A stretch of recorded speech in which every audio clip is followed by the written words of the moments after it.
Hello guys, welcome again to MK Biovision. आज हम लोग इकोलॉजी पढ़ेंगे। इकोलॉजी में एबायोटिक फैक्टर का जो मोस्ट इम्पॉर्टेंट कंपोनेंट है दैट इज सॉइल। सॉइल को इडेफिक फैक्टर भी कहते हैं। सॉइल इज एन एबायोटिक और physical component of an ecosystem. Edaphic factor is chemical, physical and biological properties of soil that affect growth and diversity of organisms that live in the soil. Study of soil is called pedology. Study of soil is called pedology. Soil can be defined as uppermost fertile layer of earth crust.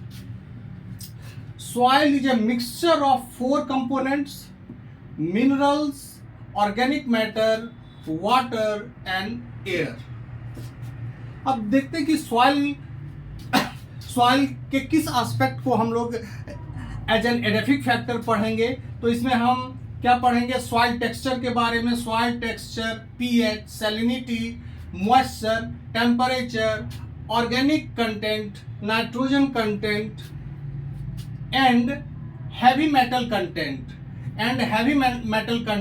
that influence the growth and succession of microbes and plant community. So these are the things of the soil that affect the plant growth and diversity.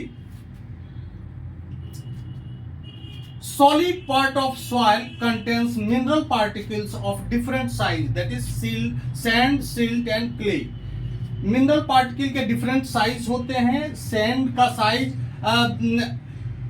0.05 millimetre से 0.2 millimetre तक होता है। Sand भी दो तरह के होते हैं, कोर्स सैंड और फाइन सैंड। सिल्ट जो है, सिल्ट का साइज होता है 0.002 से 0.2 मिलीमीटर तक, और क्ले का जो साइज होता है ये 0.002 मिलीमीटर से कम होता है। अब देखते हैं कि solid part of the soil contains mineral particles of different size. हमने ऑलरेडी डिस्कस किया है। Percentage of these particles is called soil texture. Soil texture is used for the percentage of these particles. कौन सा silt कितना है, clay कितना है, sand कितना है। These things makes the texture of the soil. Organic matter is decomposed biomass which mix up with the minerals to form soil aggregates.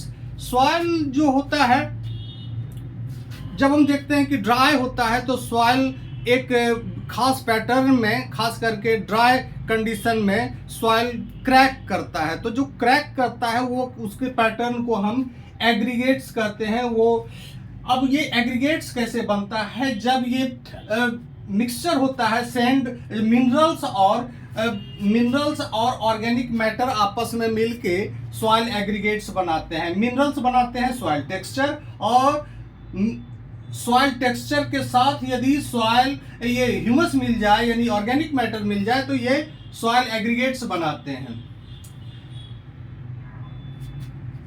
जब हम देखते हैं कि Sandy soil cannot hold water. जहां भी सैंडी सॉइल है वहां ड्राइनेस होता है, यानी कि मॉइस्चर कंटेंट सॉइल में नहीं रहता है, वो नीचे की तरफ चला जाता है। Clay can hold water maximally. ये ज्यादा से ज्यादा पानी रोक सकता है, और केवल क्ले यदि रहे तो ये वाटर लॉगिंग कर देता है। ये भी अच्छी चीज नहीं है। सबसे बढ़िया ये है कि यदि equal mixture of sand and clay is there then it is good for agriculture.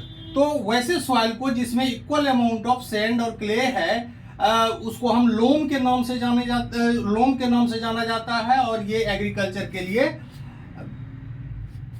बहुत ही सुटेबल सॉइल होता है। अब सॉइल एयर की बात करें तो सॉइल एयर में oxygen, nitrogen, carbon dioxide, ammonia वगैरह होते हैं। और वायल में भी यदि वाटर की बात करें तो ground water, capillary water, surface water तो सॉइल में पाए जाते हैं। Classification of soil is done according to origin of mineral rock, texture, moisture and localisation. Classification of soil is done according to origin of mineral rock, किस तरह का metamorphic rock है कि इग्नीशियस रॉक है, plus texture, moisture and localisation, कहाँ ये है, localisation is also important. तो इस तरह से हमने एक जनरल इंट्रोडक्शन देखा है इडेफिक फैक्टर का। नेक्स्ट डे हम लोग सॉइल प्रोफाइल के बारे में पढ़ेंगे। Okay, thank you, bye, take care.